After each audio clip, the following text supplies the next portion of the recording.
Back. Breaking news చూస్తున్నాం. Rangareddy collectorate ఉద్యోగి శ్రీధర్ బాబు ఆత్మహత్య కేసు ఊహించని మలుపు తీసుకుంది. ఇది సాధారణ ఆత్మహత్య కాదని, దీని వెనుక ₹1,00,000 ప్రభుత్వ నిధుల కుంభకోణం ఉందని పోలీసుల దర్యాప్తులో తేలింది. ఒక ఉద్యోగి బలవన్ మరణం వెనుక దాదాపు ₹33 లక్షల భారీ స్కామ్ బయటపడింది. కలెక్టరేట్లో పనిచేసే శ్రీధర్ బాబు ఈ నెల 1న ఆత్మహత్య చేసుకున్నారు.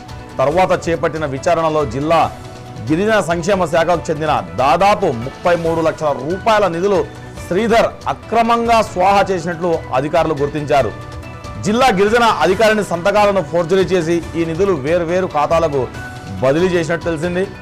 ఆడిట్లో ఈ భారీ మోసం భయపడుతుందనే భయంతో శ్రీధర్ ఆత్మహత్యకు పాల్పడి ఉంటారని భావిస్తున్నారు. ఈ స్కామ్లో సహకరించారన్న ఆరోపణలపై 4 తెలంగాణ గ్రామీణ బ్యాంక్ మేనేజర్లపై పోలీసులు క్రిమినల్ కేసులు నమోదు చేశారు. శంషాబాద్, హస్నాపూర్, పీర్జాదిగూడ, భువనగిరి బ్రాంచుల మేనేజర్లు ఇందులో ఉన్నారు. దాదాపు 10 ఏళ్లుగా మూతపడిన బ్యాంకు ఖాతాను తిరిగి తెరిపించి దాని ద్వారా ఈ అక్రమ లావాదేవీలు జరపడం తీవ్ర కలకలం రేపుతుంది. ఈ నిధుల మళ్లింపులో బ్యాంకు అధికారుల పాత్రపై పోలీసులు లోతుగా విచారణ జరుపుతున్నారు.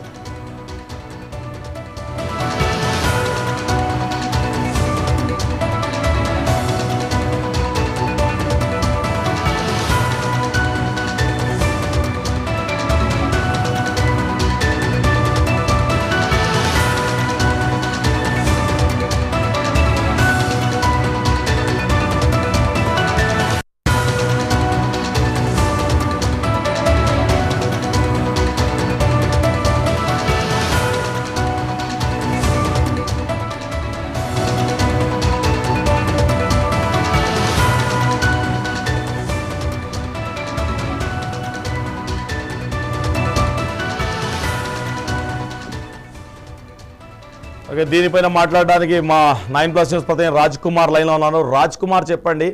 ఇప్పుడు ఇతను అవినీతి భాగవతం బయటపెట్టి ఇతను దానికోసమే సూసైడ్ చేసుకున్నారంటున్నారు, లేదా అతను సూసైడ్ చేసుకున్న తర్వాత ఈ అవినీతి భాగవతం అతని మీద నెట్టివేసి ఏమైనా కుట్ర జరుగుతుందా? అసలు ఏంటి దీనికి పూర్వపరాలు తెలియజేయండి.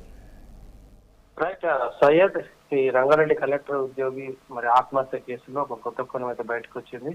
ఈయన 33 లక్షల ప్రభుత్వ నిధులు మళ్లింపు, అదేవిధంగా ఫోర్జరీ సంతకం, అంటే ఒక ట్రైబల్ అధికారి సంతకాలు కూడా ఫోర్జరీ చేసినట్టుగా మరి బయటపడింది. సో ఆడిట్ లో బయటపడడంతో ఈయన మీద క్రిమినల్ కేసులు కూడా నమోదు కావడము, అదంతా ఇది బయటకు వస్తే ఆయన మీద ఇంకా ఒకవైపు జైలుకి వెళ్లాల్సి వస్తుంది, తర్వాత చాలా ఇబ్బందులు ఎదుర్కోవాల్సి వస్తుందని ముందే గ్రహించిన ఇతను మరి ఈ నెల ఆత్మహత్య చేసుకున్న సంఘటన చాలా ఆలస్యంగా వెలుగులోకి వచ్చింది. ఎందుకంటే ఇది ఇంటర్నల్ గా కూడా శాఖాపరమైన ఇంటర్నల్ గా విచారణ కూడా చేసింది. ఈ విచారణలో దాదాపు 33 లక్షలకు పైగా నిధులను ఈ శ్రీధర్ అక్రమంగా సహా చేశాడు. ఈ సహా ఎవరికి తెలియదు అన్నట్టుగా చాలా జాగ్రత్తగా చేశాడు, కానీ ఇది ఆడిట్ లో బయటపడింది.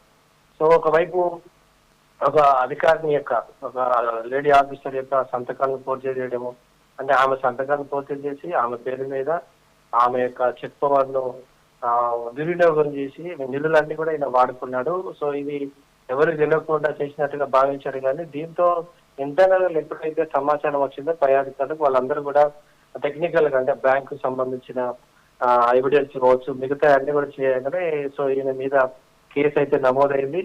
ఈ కేసు నమోదవడంతో మరి దీంతో పాటు ఇంకా ఇంకొంతమంది సహకరించారని కూడా తెలిసింది.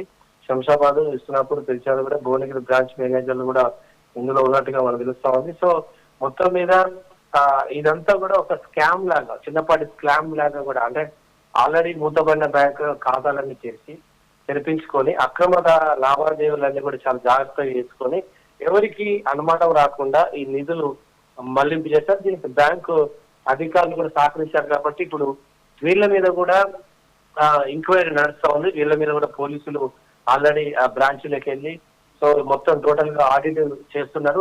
సిఐకి సంబంధించిన అధికారుల యొక్క సహకారంతో అసలు ఎట్లా నిధులు ఎవరెవరికి ట్రాన్స్ఫర్, ఎలా ట్రాన్స్ఫర్, ఎక్కడ ప్రారంభమైంది, ఈ కేసు మొత్తం పూర్వపరాలంతా పోలీసులు పూర్తిగా దర్యాప్తు చేస్తున్నారు. అయితే ఇది ముందుగానే భావించిన వ్యక్తి మరి ఆత్మహత్య చేసుకోవడం అనేది ఈ కేసు మలుపు అనేది తీసుకోండి.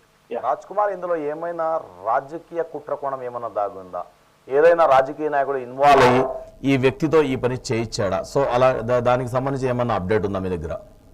ప్రస్తుతానికైతే పొలిటికల్ ఉన్నట్టుగా అయితే మనకైతే సమాచారం అయితే లేదు. ఈయనే వీళ్ళు కలిసి, ఎందుకంటే వీళ్ళ చేతిలో డబ్బులు ఉన్నాయి కాబట్టి, వీళ్ళ చేతిలో అవకాశం ఉంది కాబట్టి ఇక నిధులు మళ్లింపు చేయడం చాలా ఈజీ. ఎందుకంటే ఆయన అధికారిని యొక్క, అంటే లేడీ యొక్క ట్రైబల్ అధికారి యొక్క సంతకాలు పూర్తి చేయడము అదంటే వీళ్ళంతా కలిసి ఒక టీమ్ గా కలిసి ఒక స్కామ్ కి అయితే పాల్పడి, దీనికి ఎవరైతే ఉన్నారో శ్రీధర్ బాబు ఆయన కీలక పాత్రధారి. దానికి కొంతమంది సహకరించారు. ఎందుకంటే మనం ఇంతకుముందు చాలా కేసులు చూస్తున్నాం. బ్యాంకులలో ఎస్బీఐ బ్యాంక్ కావచ్చు, ఇంకా చాలా బ్యాంక్స్లలో ఐసిఐసిఐ బ్యాంక్ కావచ్చు, కొన్ని బ్యాంక్స్ లో మనం అక్కడక్కడ దేశవ్యాప్తంగా చూస్తున్నాం, రాష్ట్ర వ్యాప్తంగా చూస్తున్నాం. ఎక్కడైనా అవకాశం కొంచెం అశ్రద్ధగా, నిర్లక్ష్యంగా పై ఆఫీసర్లు అంతగా పట్టించుకొని సందర్భాల్లో ఏం చేస్తున్నారంటే, వాళ్ళ దగ్గర డబ్బు ఉంటుంది, వాళ్ళ దగ్గర నిధులు ఉంటాయి, కొన్ని అవకాశాలు ఉన్నాయి కాబట్టి ఒక కకృతి, కాసుల కోసం కకృతి అంటాం కదా, ఈ కాసుల కోసం కకృతి పడి మనం దొరకంలే అన్నట్టుగా ఇలా ఒక స్కామ్ లాగా చేసేసుకొని ఏదో ఒక రోజు ఎవరో ఒకరు బ్యాంక్ లో రూపొందించడం, ఎక్కడో ఒక ఆడిటింగ్ లో బయటపడము, ఇవన్నీ జరుగుతా ఉన్నాయి. ప్రస్తుతానికైతే మీరు అడిగిన దానికి రాజకీయంగా అయితే ఇప్పటి వరకైతే క్లారిటీ లేదు. మనం భవిష్యత్తులో అంటే పోలీసులు అయితే దాని మీద, దీని వెనక ఎవరైనా ఉన్నారు, ఈయనే ఉన్నారా, లేకపోతే ఈయనకి ఎవరైనా సహకరించారా, లేకపోతే ఈయన మాస్టర్ మైండ్ ఎవరైనా ఉన్నారా, ఇంకా లోపల ఆఫీస్ లో ఇంకేమైనా, అంటే ఒక్కరితో కాదు కదా పని, ఏదైనా చేయాలంటే కొంతమంది సహకరిస్తేనే ఈ పనులు అవుతాయి, ఇలాంటి అక్రమాలు. సో దీని వెనుక ఎవరెవరు ఉన్నారనేది పోలీసులు అయితే లోతుగా దర్యాప్తు చేస్తున్నట్టుగా మనకు తెలుస్తా ఉంది. Okay, thank you Raj Kumar.